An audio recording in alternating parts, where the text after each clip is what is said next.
ये बड़ा बिल है जो राजस्थान विधानसभा में पेश हुआ है, धर्मांतरण बिल। और ये बिल पेश किया है जवाहर सिंह बेडम यानी कि गृह राज्य मंत्री ने। सर, लंबे समय से इसकी मांग भी की जा रही थी, क्या कहना है सर इस बिल के बारे में? देखिए, राजस्थान में जिस तरह से धर्म परिवर्तन की घटनाएं सामने आ रही थी, कई मिशनरीज और कई संस्थाओं के लोग गरीबों को, महिलाओं को, दलितों को प्रलोभन देकर के धर्म परिवर्तन कराने का काम कर रहे थे। इस कानून के बाद उनको कड़ी से कड़ी सज़ा मिल सकेगी। लेकिन आज एक चीज़ जाहिर हो गई, स्पष्ट हो गई कि जैसे ही सदन में धर्म की चर्चा हुई, कांग्रेस के साथियों को कार्यसूची में ये लगा कि आज धर्म के संरक्षण के लिए जो राजस्थान विधि विरुद्ध धर्म संप्रेषण प्रतिषेध विधेयक लाया जा रहा है, उस पर चर्चा होगी, तो इन्होंने हो हल्ला शुरू कर दिया। कांग्रेस का चेहरा बेनकाब हो गया है, जनता के सामने एक्सपोज हो गए हैं।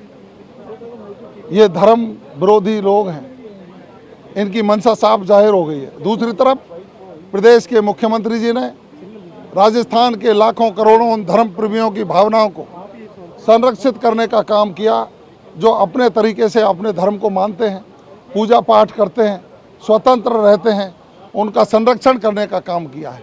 और जो लोग किसी प्रलोभन के कारण, किसी दबाव के कारण अपना मूल धर्म छोड़ करके चले गए थे, यदि वो मूल धर्म में वापस आते हैं तो उस पर यह कानून लागू नहीं होगा। मूल धर्म में आने के लिए उनका स्वतंत्र अधिकार है।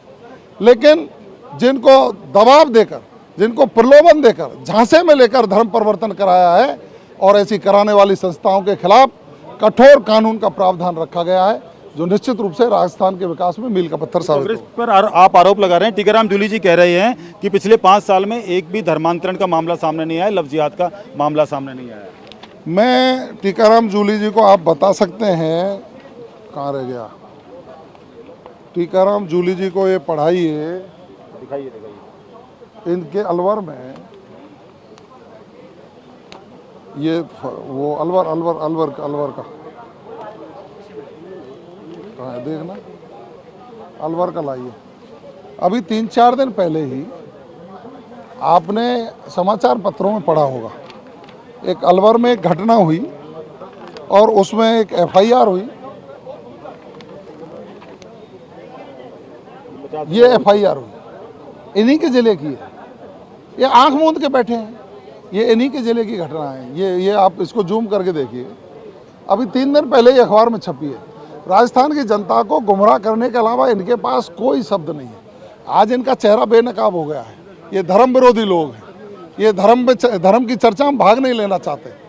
मैं तो प्रदेश के मुख्यमंत्री जी को साधुवाद और धन्यवाद देना चाहूँगा कि उन्होंने लाखों करोड़ों धर्म प्रेमियों की भावनाओं का सम्मान करते हुए एक कठोर कानून बनाने का काम किया है। निश्चित रूप से हम उनका साधुवाद करते हैं, उनको बधाई देते हैं। एक आखिरी सवाल, ये कितना फायदेमंद रहेगा और कितना जो कड़े नियम है, बुलडोजर भी चलेगा इसमें? देखिए, जब धर्म परिवर्तन कराने के लिए किसी बिल्डिंग का उपयोग किया जाएगा या अनैतिक तरीके से संपत्ति अर्जित करके उसको बनाया जाएगा और वो अवैध होगी, तो उसको तोड़ने का प्रावधान इस कानून में रखा गया। आजीवन कारावास तक की सजा इस प्रावधान में रखी गई है। भारी जुर्माना इस कानून में रखा गया है। तो निश्चित रूप से धर्म प्रेमियों के लिए शुभ सूचना है। बहुत बहुत शुक्रिया। तो ये थे जवाहर सिंह बेडम जी, जो कि गृह राज्य मंत्री हैं। आज इन्होंने धर्मांतरण बिल को जो है पेश किया है और इन्होंने बताया है कि ये जो बिल है, ये बहुत जो है आने वाले समय में ये बिल के जो कठोर कानून है वो लोगों के लिए फ़ायदेमंद होगी। उसके साथ साथ में इन्होंने ये भी बताया कि इस बिल के तहत अगर कोई धर्मांतरण कराने वाली कोई अगर संस्था होगी, उसकी बिल्डिंग को बुलडोजर से भी तोड़ा जाएगा। मेरे सहयोगी हेमंत के साथ ध्वज आर्या।